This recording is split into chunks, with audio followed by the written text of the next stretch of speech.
அல்லேலூயா. மத்தேயு எழுதின சுவிசேஷம் 24ஆம் அதிகாரத்தில் 3வது வசனத்தில் சீஷர்கள் இயேசுவை பார்த்து ஒரு கேள்வி கேட்கிறார்கள்.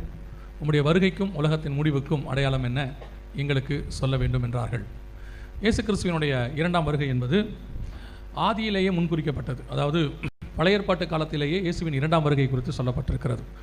இப்போது இந்த கடைசி காலத்தை குறித்து பேசும்பொழுது ஒரு சிலர் சொல்லுகிறார்கள், இதை ஏன் நீங்கள் கடைசி காலத்தை பற்றிலாம் பேசுகிறீங்க? ஒரு பெரிய ஆள் என்னிடத்துல சொன்னார், பேசி கொண்டிருக்கும்பொழுது, இயேசுவின் 1ஆம் வருகையே இன்னும் நிறைய பேருக்கு தெரியாத போது இந்த 2ஆம் வருகை பற்றின செய்தி அவசியமா அப்படின்னு சொல்லி கேட்டார். எனக்கு ரொம்ப ஆச்சரியமாக இருந்தது. ஏன்னா ஆதியாகமத்தின் புஸ்தகத்தில் 49ஆம் அதிகாரத்தில், அதாவது இயேசு பூமிக்கே வரல, 1ஆம் வருகையே நடக்கலை.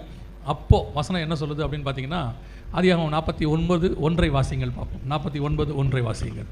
யாக்கோபு தன் குமாரரை அழைத்து நீங்கள் கூடி வாருங்கள், கடைசி நாட்களில் உங்களுக்கு நேரிடும் காரியங்களை அறிவிப்பேன். இயேசு கிறிஸ்துவினுடைய 2ஆம் வருகையில் நடக்க போகிற இஸ்ரவேல் கோத்திரத்துக்கு உள்ளதான சம்பவங்களை யாக்கோபு அங்கே பேசுகிறார்.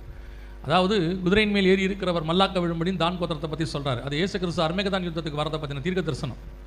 சமாதான கர்த்தர் வருமளவும் என்பது இயேசு கிறிஸ்துவினுடைய 1000 வருஷ அரசாட்சியை குறித்து. இயேசு கிறிஸ்துவின் 1ஆம் வருகையை குறித்தே அப்போது ஏற்படவே இல்லை, இயேசு வரவே இல்லை. அப்போவே 2ஆம் வருகையை பற்றி சொல்லப்பட்டிருக்கிறது. அது மட்டும் இல்லை, இன்னும் கொஞ்சம் முன்னாடி போய் பாருங்கள். ஆதியாகமம் 3:15 சொல்கிறாரு, சர்ப்பத்தை பார்த்து, உன் வித்துக்கும் அவள் வித்துக்கும் பகை உண்டாக்குவேன், அவர் உன் தலையை நசுக்குவார். இது எங்கே இருக்குது? ஸ்திரீயின் வித்து, சர்பத்தின் வித்து என்பது யாரை குறிக்கிறது? 2 தெசலோனிக்கேயர் 2ஆம் அதிகாரம் 3ஆம் வசனத்தில் அந்தி கிறிஸ்துவை கேட்டின் மகன்னு சொல்லுது. அவன் தலையை கர்த்தர் எங்கே நசுக்கிறார்? பிசாசின் தலையை கல்வாரியில் நசுக்கிட்டார். ஆனால் அந்தி கிறிஸ்துவை எங்கே ஜெயிக்கிறாரு? அர்மேகதானில் ஜெயிக்கிறார். 2ஆம் வருகையை பற்றி அங்கே சொல்லப்பட்டிருக்கிறது. இயேசு கிறிஸ்துவின் 2ஆம் வருகையை பற்றின செய்தி கடைசி காலத்தை பற்றினது ஆரம்பத்திலே இருக்கு. இன்னும் கூட நீங்கள் எடுத்து பார்த்துக்கோங்க. 1 யோவான் 2:18 யோவான் சொல்லும்பொழுது, பிள்ளைகளே இது கடைசி காலமாக இருக்கிறதுன்னு அப்பயே எழுதுறாரு. நாம் இப்போ கடைசி காலம்னு சொல்கிறதுக்கே நிறைய பேருக்கு கோபம் வருது. ஏன் இதை கடைசி காலம்னு சொல்கிறாங்கன்னு அப்போவே சொல்கிறார் யோவான். 1 யோவான் 2:18 பிள்ளைகளே இது கடைசி காலமாக இருக்கிறதுன்னு. நம்ம 2 தெசலோனிக்கேயர் 2ஆம் அதிகாரம் 9ஆம் வசனத்தில் அவர் சொல்கிறார், 7 முதல் 9 வசனத்தில், அக்கிரமத்தின் ரகசியம் இப்பொழுதே கிரியை செய்கிறது. அப்போ கடைசி காலத்தை பற்றின சம்பவங்கள் 1ஆம் நூற்றாண்டிலிருந்தே சொல்லப்பட்டு கொண்டிருக்கிறது. அப்போ இயேசுவின் வருகை எப்போ வேணாலும் சம்பவிக்கும். 2ஆம் வருகை அதற்கு முன்பதாக சபை எடுத்துக்கொள்ளப்படுது. இன்றைக்கி இந்த கடைசி காலத்தில் இயேசு கிறிஸ்துவின் வருகையை பற்றின டைம் லைன் நிறைய பேருக்கு இப்போ என்ன பிரச்சனை அப்படின்னா, இந்த மாதம் வருகை வருதுன்னு கொஞ்சம் பேர் சொல்லி வச்சிருக்காங்க. இன்னொரு ஒரு வாரத்தில் தெரிஞ்சிடும், எல்லா விஷயமும் எல்லாம் தெரிஞ்சிடும். இன்னொரு 1 வீக்கில் தெரிஞ்சு போயிடும். 2ஆம் வருகை இப்போ இந்த மாதம் நடக்குதுன்னு சொல்லியிருக்கிறாங்க. அன்றைக்கி ஒருத்தர் சொல்கிறாரு, 2ஆம் வருகைலாம் கிபி 70 முடிஞ்சிருச்சுட்டார். இப்போ என்ன நடக்குதுன்னே தெரில. அவர் சொல்கிறார், நான் என்ன சொல்கிறேன்னா, அது எப்போ நடக்குது என்ன நடக்குது அவங்களோட இன்டர்பிரேஷன், நம்ம அவங்ககிட்ட போக வேண்டாம், அது அவங்க கர்த்தருக்கு கணக்கு கொடுத்துக்கிட்டோம். ஆனால் நமக்கு வசனத்தின்படி, நமக்கு நம்முடைய உபதேசத்தில் நமக்கு என்ன சொல்லி கொடுத்துருக்காங்க, வசனம் என்ன சொல்லுது அப்படின்னு பார்த்தீங்கன்னு சொன்னால் ஒரு டைம் லைன் இருக்குது. நான் உங்களுடைய புரிதலுக்காக சொல்கிறேன். இன்றைக்கி நிறைய பேர் கன்ஃபியூஷன் பண்ணுறதுனால உங்கள் புரிதலுக்காக உங்களுக்கு சொல்கிறேன். இப்போ நாம் இருக்கிறோம் இந்த காலகட்டத்தில் ரகசிய வருகைன்னு ஒன்று சம்பவிக்கணும். அடுத்து சபை எடுத்துக்கொள்ளப்படுதல், அதுக்கு பேர் சபை எடுத்துக்கொள்ளப்படுதல். அன்னைக்கு இயேசுவினுடைய வருகை 2 பகுதியாக இருந்ததுனால அதை புரிய வைக்கிறதுக்காக நம்முடைய பரிசுத்தவான்கள் ரகசிய வருகை, பகிரங்க வருகைன்னு சொல்லி கொடுத்தாங்க. ஒரு சிலர் கேட்பாங்க, ரகசிய வருகைன்னு பைபிளில் இருக்குதா அப்படின்னு சொல்லி கேட்பாங்க. அது ஏன் அன்றைக்கி, அதான் நான் எப்பவும் சொல்லுவேன், நமக்கு முன்னாடி உள்ளதான பரிசுத்தவான்கள் அவர்கள் சொல்லிக் கொடுத்த விஷயத்தில் எதுவுமே தப்பு கிடையாது. அன்றைக்கு உள்ள காலகட்டத்தில் அவங்க அன்றைக்கு உள்ள சூழ்நிலைக்கு அதை சொல்லிக் கொடுத்தாங்க. அப்படி சொன்னால் தான் புரியும். இப்போ பிரிட்டிஷர் லெஃப்ட் ரைட்டு சொன்னால் நமக்கு புரியாதாமா அந்த காலத்தில் இந்தியாவில். அதனால் என்ன பண்ணுவாங்களாமா, ஒரு காலில் ஓலையும் ஒரு காலையும் சீலையும் கட்டிடுவாங்களாமா. ஓலை சீலைனா லெஃப்ட் ரைட்டு. இப்போ நம்ம கேட்க முடியுமா, என்ன ஓலை சீலைன்னு சொன்னீங்களே, அது ஓலை சீலை எங்கே இருக்குது அப்படின்னா, அன்னைக்கு புரியறதுக்கு அவன் அதை சொல்லி கொடுத்தான், அவ்வளோதான். லெஃப்ட் ரைட்டு புரிஞ்ச பிறகு நம்ம நார்மலாக லெஃப்ட் ரைட்டுன்னு சொல்ல ஆரம்பிச்சிட்டோம். அதே மாதிரி தான் அன்னைக்கு நம்மளுக்கு பரிசுத்தவான்கள் ஜனங்கள் புரியறதுக்காக என்ன சொல்லி கொடுத்தாங்கன்னா, பகிரங்க வருகை, ரகசிய வருகைன்னு சொல்லி கொடுத்தாங்க. உடனே இன்னைக்கு இருக்கிறவங்களாம் ரகசிய வருகை என்கிற வார்த்தை இருக்கிறதா, பைபிளில் பல்லு விளக்கணும் கூட தான் இல்லை, விளக்கலை, நமக்கு தெரியுது இல்லை. சில விஷயங்களை புரிந்து கொள்ளுதல், திருத்துவம் அப்படிங்கிற வார்த்தை இல்லை, ஆனால் திருத்துவம் இருக்குல்ல பைபிளில். ஆண்டவர் 3 ஆழ்த்தத்துவமாக பிரிஞ்சிருக்கிறார்ல, தேவன் ஒருவரே ஆனால் ஆழ்த்தத்துவமாக இருக்கிறார்ல. இன்னைக்கு நிறைய பேர் அப்படி தான் சொல்லிட்டு இருக்கிறான், அது இருக்குதா இது இருக்குதான்னு. அப்போ அவங்களுக்குலாம் நம்ம பதில் சொல்லிட்டு இருக்க முடியாது. சபை எடுத்துக்கொள்ளப்படுதல் 1 தெசலோனிக்கேயர் 4, 16, 17, 1 கொரிந்தியர் 15, 51 சபை எடுத்துக்கொள்ளப்படுதலை பற்றி சொல்லப்பட்டிருக்கு. இதுதான் அடுத்து சம்பவிக்க வேண்டிய மிக முக்கியமான காரியம். சபை எடுத்துக்கொள்ளப்படுதலுக்கு பிறகு 7 வருஷம் உபத்திரவ காலம் ஆரம்பிக்கும். உபத்திரவ காலம் 2 பகுதியாக இருக்கும். உபத்திரவம், மகா உபத்திரவம் என்று இருக்கும். முதல் 3.5 ஆண்டு காலம் உபத்திரவம், 2வது 3.5 ஆண்டு காலம் மகா உபத்திரவம். இந்த 2 பற்றி நீங்கள் படிக்கணும்னா வெளிப்படுத்தல் 12ஆம் அதிகாரத்துக்கு போனீங்கன்னா முதல் 6வது வசனம் வரைக்கும் பார்த்தீங்கன்னா, ஸ்திரீயானவள் வனாந்தரத்திற்கு ஓடி போனால்னு இருக்கும். அடுத்து 14வது வசனத்தில் வாசிச்சு பாருங்க, ஸ்திரீயானவள் வனாந்தரத்திற்கு பறந்து போனால்னு இருக்கும். ஓடி போனால் அப்படின்னு பார்த்தா 1260 நாள் அளவுன்னு இருக்கும், 3.5 வருஷம். பறந்து போனாலுக்கு என்ன சொல்லியிருக்கோம், ஒரு காலமும் காலங்களும் அரை காலம்னு இருக்கும், அது ஒரு 3.5 வருஷம். 7 வருஷத்தை பற்றி அங்கே இருக்கும். உபத்திரவம், மகா உபத்திரவம் ரெண்டும் அங்கே சொல்லப்பட்டிருக்கு. இந்த மகா உபத்திரவ காலம் தான் அந்தி கிறிஸ்துவின் ஆட்சி நம்ம சொல்கிறோம் 7 வருஷத்தை. அது முடியும் போது இயேசு கிறிஸ்துவின் பகிரங்க வருகை. சகரியா 14 படி அவர் ஒலிவ மலையின் மேல் வந்து இறங்குவார். இதை தான் அப்போஸ்தலர் நடவடிக்கைகள் 1ஆம் அதிகாரத்தில் அந்த தூதர்கள் சீஷர்களை பார்த்து சொல்கிறாங்க, நீங்கள் பார்க்கும்படி இயேசுவானவர் எப்படி ஏறி போனாரோ அப்படியே இறங்கி வருவார். அப்போ பார்த்தீங்கன்னா அவங்க எங்கே இருந்தாங்கன்னா ஒலிவ மலையில் இருந்தாங்கன்னு வசனம் சொல்லுது.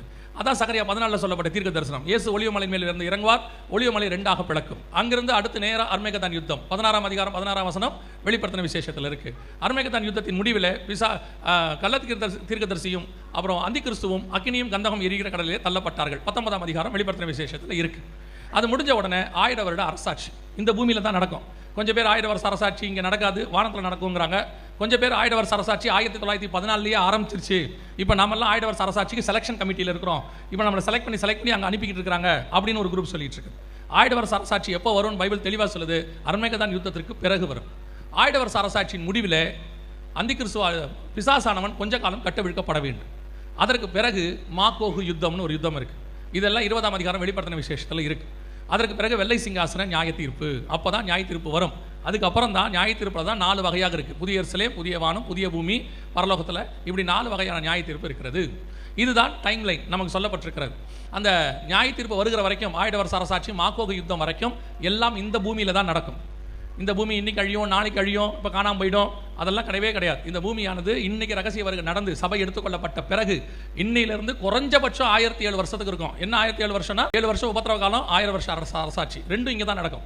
அதற்கு பிறகும் கொஞ்ச காலம் இருக்கிறது, அதற்கு பிறகு மாகோகு யுத்தம் இருக்கிறது. எனவே இதுதான் டைம் லைன்.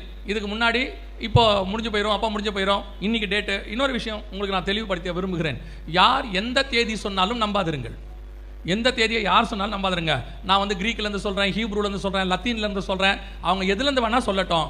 இயேசு ஒன்று சொல்லியிருக்கிறாரு. என்ன சொல்லியிருக்கிறாருன்னா, அவர் வரும் வேளை, நாள், நாளிகை எதுவுமே தெரியாதுன்னு சொல்லி வச்சிருக்கிறார். வசனம் அப்படி தான் சொல்லுது. குமாரன் வருகிற நாளாவது நாளிகை ஆவிது, பிதா ஒருவரை தவிர மற்ற ஒருவனும் அறியான். மார்க்கில் சொல்லும் போது தூதர்களும் அறியார்கள், குமாரனும் அறியார்னு இருக்கு. அது வந்து பிதாவின் ஆதீனத்தில் இருக்கு. இப்போ சீஷர்கள் வந்து கேட்குறாங்க இயேசுகிட்ட பரமேறி போகிறதுக்கு முன்னாடி, இக்காலத்தில் இஸ்ரவேலுக்கு ராஜ்யத்தை திருப்பி கொடுப்பீர்னு. அப்போ அவர் சொல்றாரு, பிதாவின் ஆதீனத்துக்குள் இருக்கிறதை அறிந்து கொள்வது உங்களுக்கு அடுத்ததல்ல, நீங்க அதை ஏன் பற்றி கவலைப்படுறீங்க, அதை பற்றி யோசிக்காதீங்கன்னு சொல்றாரு. அதினத்தின் காலத்தில் நேர்த்தி அது நடக்கும். சில டேட் கொடுப்பாங்க, இப்போ நடக்கும், அப்போ நடக்கும், இன்னைக்கு நடக்கும்பாங்க. இந்த மாதிரி ஏற்கனவே 100கணக்கான டேட்ஸ் கொடுத்துட்டாங்க. டேட் கொடுத்தவங்கலாம் காணாமல் போயிட்டாங்க. ஆனால் இயேசு திரும்பி கண்டிப்பாக வருவார். அவர் சொன்ன வார்த்தைகளில் ஒன்றும் தவறி போகவில்லை, அவர் நிச்சயம் திரும்பி வருவார். இதுக்குன்னா இந்த மாதிரி இது ஒரு விதையான டாக்டிக்ஸ்னு வச்சுக்கோங்களேன், பிசாசுடைய தந்திரம். என்ன தந்திரம்? இப்படி டேட்டு சொல்ல சொல்ல சொல்ல ஜனங்களும் அதை நம்ப ஒரு இடத்துல ஜனங்களுக்கு ஃபெட்டப் ஆகிடும். போங்கப்பா, இப்படி தான் நீங்கள் வராருன்னு சொல்கிறீங்க, நம்ம புலி வருது கதை தான், வராருன்னு சொல்கிறீங்க, இப்படி டேட்டையும் கொடுக்குறீங்க, அவர் வரமாட்டேங்கிறாரு, வந்தால் வரட்டும்னு ஒரு நிர்விசானம் வந்துடும். இது பிசாசினுடைய திட்டம். நீங்கள் ஒன்றை புரிந்து கொள்ளுங்கள் விசுவாசிகள், நம்முடைய ஆண்டவர் வருகையினுடைய தேதி முழுவதும், நாள், நாளிகை எல்லாம் மறைக்கப்பட்டிருக்கு, அத்தனையும் மறைக்கப்பட்டிருக்கு. ஏன்னா அந்த பைபிள் கேலண்டரே 2-3 கேலண்டர் இருக்குது. ஆதாம்லேருந்து இஸ்ரவேல் ஜனங்கள் விடுதலை ஆகிற வரைக்கும் ஒரு கேலண்டர் இருக்குது. இஸ்ரவேல் ஜனங்கள் விடுதலை ஆனதுலேருந்து ஒரு கேலண்டர் இருக்குது. இது அவங்களுடைய ரிலீஜியஸ் கேலண்டர், சிவில் கேலண்டர்னு சொல்லுவாங்க. இது இல்லாமல் இப்போ நம்ம ஃபாலோ பண்ணுறது கிரிகோரியன் கேலண்டர். இந்த கேலண்டருக்கும் அந்த கேலண்டருக்கும் சம்மந்தமே இல்லை. இதுலேயே நடுவில் ஒரு 15 நாள் தூக்கிட்டாங்க கிபி 1000. இப்போ எந்த நாளில் இருக்கிறோம் நமக்கே தெரியாது. ஏன்னா 7ஆம் அதிகாரம் தானியேல்ல வசனம் சொல்லுது, காலங்களையும் நியமங்களையும் மாற்றுவான்னு. அந்த வேலையெல்லாம் முடிஞ்சிருச்சு. அதனால் இப்போ எந்த டேட்டை எந்த வருஷம் இப்படி நாங்கள் ஒரு சிலர் சொல்கிறாங்க, நாங்கள் ஹீப்ரு வச்சு சொல்கிறோம், அவங்கவுங்க என்ன வேணால் சொல்லிக்கிட்டோம், நம்ம யாரையுமே தடுக்கலை, அது அவங்கவுங்க இஷ்டம். நீங்கள் வேதத்தை நம்புங்க. மனுஷனை நம்புவதை விட, மனுஷனுடைய வார்த்தையை விட கர்த்தருடைய வார்த்தை 100% ஆதாரபூர்வமானவைகள். இன்னும் கொஞ்ச நாள் உங்களுக்கு எல்லாமே தெரிய தொடங்கிடும். இதுதான் டைம் லைன், இப்படி தான் வேதம் சொல்லுது, இதை நீங்கள் ஃபாலோ பண்ணுங்கள், இது உங்களுக்கு நலமாக இருக்கும். ஆனால் வேதத்தில் ஆண்டவர் டைம் டேட் எதுதான் கொடுக்கலையே விட அடையாளங்களை கொடுத்து வச்சிருக்கிறார். அதனால தான் சீஷர்கள் வந்து கேட்குறாங்க, உங்களுடைய வருகைக்கும் உலகத்தின் முடிவுக்கும் அடையாளம் என்ன, எங்களுக்கு சொல்ல வேண்டும் என்றார்கள்.